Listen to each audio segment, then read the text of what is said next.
Nous sommes de retour en direct dans cette édition du 19 septembre 2025 du live de Téléfinance. Merci beaucoup si vous nous rejoignez à l'instant. Merci beaucoup pour votre fidélité. Désormais, il est l'heure de retrouver la rubrique Across the Markets de David Furcage. Bonjour David. Bonjour.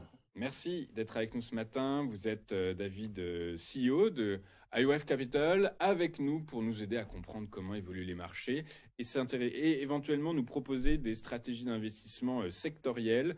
Euh, pour commencer votre rubrique, on va parler du S&P 500. Alors, le S&P 500 navigue de record en record, porté récemment par la reprise de l'assouplissement monétaire de la Réserve fédérale américaine qui a précisé qu'elle pourrait enchaîner 2 baisses de taux supplémentaires d'ici la fin de l'exercice 2025. Résultat, ça porte inévitablement le marché action. Le S&P 500 se porte donc très bien actuellement.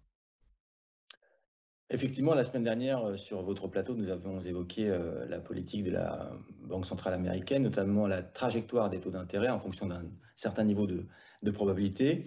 Donc la baisse des taux d'un quart de point a été largement anticipée par le marché. C'est bien ce qui s'est passé. Effectivement, dans le discours du banquier central, eh bien, celui-ci laisse présager qu'il sera de nature à davantage soutenir la croissance et l'emploi au cours des prochains mois que de mettre les freins en rapport à l'évolution de l'inflation qui caracole autour de 3% aux États-Unis. Alors effectivement, ce discours a permis au marché, notamment au SP500, d'inscrire de nouveaux sommets historiques. Nous avions évoqué aussi il y a 2-3 semaines un phénomène de ralentissement de ce marché. Vous voyez que la deuxième flèche est sensiblement moins pentue que la première. Et en fait, bah, c'est reparti pour un cycle, je dirais, une nouvelle impulsion sur le marché américain, toujours porté essentiellement par les valeurs de croissance, les valeurs technologiques.